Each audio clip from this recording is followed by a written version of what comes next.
can feel pain, you are alive. If you can feel others' pain, you are human. And if you can work towards reducing others' pain, you are a Rotarian. Namaskar and welcome to Anubhav Rotary Sunday series from District 3192, where stories of service, leadership and inspiration take center stage. I am Rotarian Milind Deshpande and I am pleased to bring to you another inspiring individual today, interviewed by one and only Rotarian Sanjay Dugar. Hello everyone and welcome once again to Anubhav Rotary Sunday series. This time we have a superstar district governor, past district governor, Rotarian Sharat Jain. He is a successful entrepreneur. He runs an online retail business in electronics, serving the consumer markets in UAE, Saudi Arabia, and based out of New Delhi. Prior to this, he had co-founded rechargeitnow.com, a well-known e-commerce venture that has had a distinction of being ranked number 1 by Deloitte under its Technology Fast 50 program in the year 2012. He holds an MBA from FMS Delhi and BE Honours in Electrical and Electronics Engineering from BITS Pilani. He joined Rotary in the year 2002 and has served as president of Rotary Club of Delhi, Ashoka, during the year 2008-2009. He of course had done a lot of amazing work, of which we will talk during our interaction with him. But I think one very important point I would say to mention is his projects exceeded value US dollar 400,000. In 2016-17, he became the governor of District 3012 and he was instrumental in launching signature project of the district, which was then called One More Life, to conduct cochlear implant surgery operations for hearing and speech impaired children. This project received wide coverage in Rotary News and it was ranked as the number 1 project at Rotary 2016 Zone Institute at Dubai. Global grants for this project was over US dollar 160,000, which was all approved during the year for this project alone, benefiting more than 20 children and bringing happiness and new life to their families.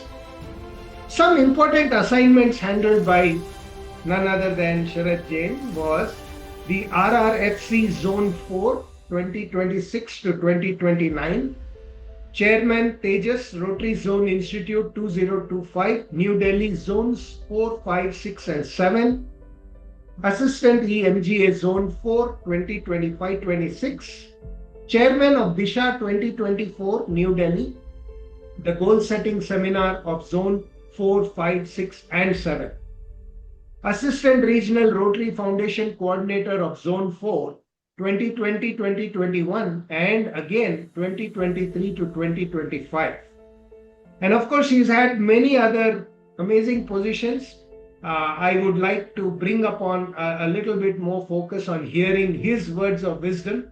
And I will first warmly welcome you, sir. Thank you so much, Sanjay. And I'd like to start by saying, how did you get attracted to the Rotary movement? You see, like most of us, someone kind of shows you a path. And the same thing happened with me. So there were a couple of friends who were members in our Rotary Club. And they came to me and it said, they offered me to become a member. I think I was fortunate enough to accept that offer and join the club in 2002. Wonderful. So some questions that I had thought of, and one about, you've been a very successful district governor in Delhi and you're often described as an all-rounder in Rotary. Leader, great organizing skills, strategist and fundraiser. How would you describe your own Rotary journey in one line? That's a difficult question. Journey has been long, but let me try to describe it in one line. I would say it's been enjoying and fulfilling. All right. So you had chartered the Disha 2024 Rotary goal setting program. it was recognized as one of the very important things that happened in Rotary. And this was for incoming governors and the Tejas Rotary Institute 2025 for senior Rotary leaders. What goes into creating such high impact experiences? So a lot of planning goes into this. Both these events, they took us more than a year to plan and execute. So I think what is very important is think ahead, think what you want to do, manage the process and execute it well. So that's what I feel you need to do. And there are of course massive projects. So you also need a lot of support from other team members. So I think that is the other component. You should have a team which is there prepared to be with you and support you. When you say it, it sounds so simple, but I'm sure there's a lot of hard work that goes behind it. So, but thank you for sharing your thoughts. And as a follow-up to the same point, what are maybe 2 or 3 key principles of organizing a world-class Rotary event? Okay, I would say first is of course the vision itself. So when you start thinking about the project, you should have a vision what you want to do. So that is the first step. Once you have the vision, as I mentioned earlier, second most important step is to organize a team of leaders who will work with you and would have the same level of commitment as you would to execute. And then goes the planning exercise, which includes various aspects. Any event has not just one component, it has multiple. I would rate a couple of them as most important. Of course, the venue, the setup, the program content, and the speakers. These are the cake of any, large event. Also, in Rotary parlance, until unless you have entertainment, nothing works. So what you do is when you do all this, then you add a bit of entertainment. So people then have a flavor of Rotary as well as they're happy in the evenings. Very well thought through, and I'm sure you're speaking a lot from your experience. So we value that a lot, sir. I was thinking about Rotary is a service organization and most clubs are local. So how important do you think it is to bring clubs from different localities or different locals coming together? How important is that from a Rotary point of view? Okay. Your question is specifically regarding service projects, and I'm presuming you're talking about clubs within a district. Are you talking clubs across the globe? Well, your thoughts on clubs within a district and also clubs at a global level. So that approaches are different. There is this approach of pooling resources within the district so that, the smaller clubs have an opportunity to get associated with larger ones. They can contribute both in terms of, resources as well as in terms of funding, but they get a chance to do something much bigger than what they can do on their own. So we always promote in Rotary that for smaller clubs, the better idea is to still do a larger project, and which very often they can't do on their own, in which case to associate either at a zonal level or with some leading clubs in the district and get that experience. And, once the member see the project happening and they get associated, next time they can even do that project on their own.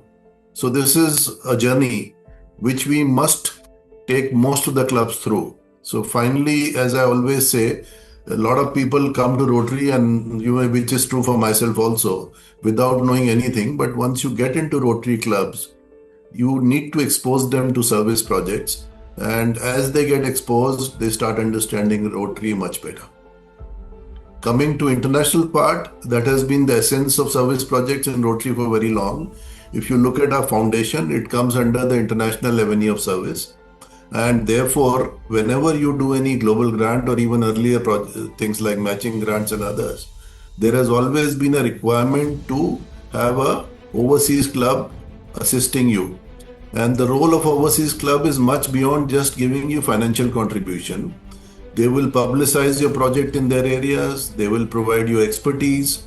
And finally, if your project is successful, they may even propose the same project to their own district members. So I think this is broadly how you can, make clubs join and work with you in service projects. Wow. So Rotary International then is truly beyond boundaries in today's world. Absolutely.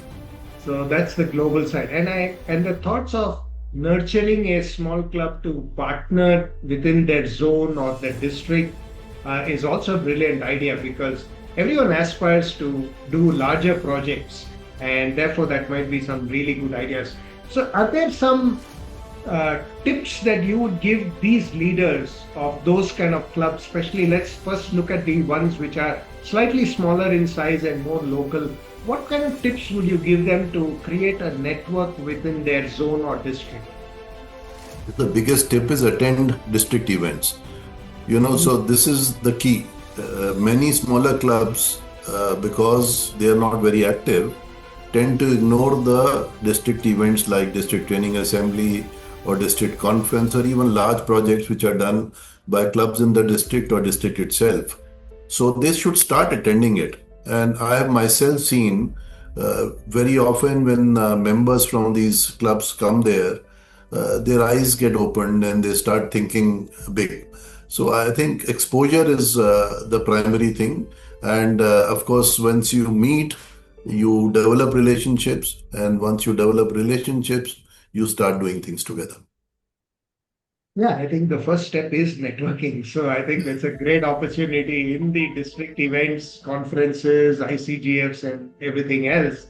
I think they can really build that network. Thank you for that tip. Similarly, on the global front, how do you get a partner to partner with you who is overseas? What are some tips you give? You see, there are two main ways of doing it. One is to take help from your district leaders. And use their connections to help you get partners, but you can also do it on your own. So there is one thing I recommend to everyone: go to international conventions. So if you start going to Rotary international conventions, you get an opportunity to meet lots and lots of Rotarians.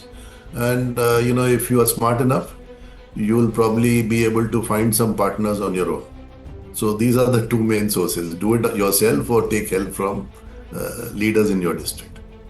Wow. Okay. So both the routes are possible. And again, I think it all comes back to participating in events so that you are seen and you are noticed, and you also meet a lot of other people Absolutely. who probably have some good thoughts for you. Yeah. Wonderful. I'm going to come back to the point which you raised yourself about organizing events, which is through your roles of organizing national level events, you've connected with leaders across India and often globally as well. So when I think about that, how important is planning versus execution versus team building in delivering excellence? You mentioned all these three, so I'm just trying to get your views on how important each of these are. I would say each is equally important. And if you don't have any one of them, the event will fail. So planning sets the stage, the team takes control and ensures that there are people on the ground who's executing what you planned. And of course, execution comes as a solution out of the first two. So all three, I would rate them equal in terms of importance, and all three should be kept in mind while you decide on any such project. So while planning for the project is quite comfortably doable, how do you put a team together? I mean, who do you invite? Okay, this is where you need to have your own expertise as well as have consultation. A lot of time you would try to do on your own and you don't know everyone. When you're doing an event for the first time, it's unlikely that you have idea of capabilities of people across zones. So a good idea at that point of time is to take help from seniors, who've known, various past leaders. They've worked with them. And also anyone who takes this role should have worked in some of the earlier such events. So you also would have worked, and you would have worked with some people and noticed those who performed well. So your own judgment, I think, more importantly, judgment of some other senior leaders across the zones, combined together, would help you choose people who are right for the job. Very good advice. Trust your senior members' judgment as well, because they would have experienced some of them and they would have a view, and of course use your own judgment. Putting up a team together probably is very, very key. So Yes. very well said, sir. Thank you for your tips on that. Coming to your own thoughts about you're now coming to be in the incoming regional chair for the Rotary Foundation. So what might be some of your priorities? You see, in the role I have been given, the priority is very simple. You should encourage Rotarians to contribute and contribute to annual fund, which is the mainstay for doing projects in Rotary. So that connect between why you should contribute to annual funds and how it can lead to better and larger service projects for you and your district. I think that's really the message which needs to be conveyed, because over the last few years we have seen there is a decline in collection of annual fund, because more and more money is going into directly funding the projects, while the essence of Rotary is to contribute today for tomorrow and ensure that there is enough money available when it comes to clubs wanting to do bigger and larger projects. So you're going to be holding a really key portfolio, because it's all about raising funds. I'm sure you'll do more than well for it. So wishing you all the best there. Thank you. Let's turn the curve from being in the decline to now moving in the upward track. So that's what I wish for you. Let me come up with three, I would say, like short answer kind of questions. So what's that one quality every leader must have? The quality is humility and teamwork. Okay, So so this is a humility. must. First is humility, and then of course working with the team is very, very important. Absolutely. You can't really do it alone, and so you need the teamwork. This is something we must realize, that howsoever strong you are and howsoever good you are, once it comes to larger projects, it is never possible for a single individual to deliver it. Absolutely. And humility, of course, is the key. I think it's a characteristics of a Rotarian. So, yeah, very well said and well taken on. I hope our listeners are listening very closely to it. Teamwork, very important. Added to the humility, which is an absolute must. What would be one mistake to avoid while organizing large events? One is, of course, over budget. So you should never ever do something which actually leads to financial issues end of the event. So budget should be, I think that's actually the most important aspect. You should have full control of the budget and financing, and ensure that whatever you set for, it is being done within that budget. So that's the key. It's very central. The financial side of it is really central to the project. Thank you for sharing that. And finally, one last question.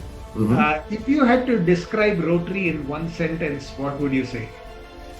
According to me, Rotary is something where everyone can get what they lack in their normal or business life.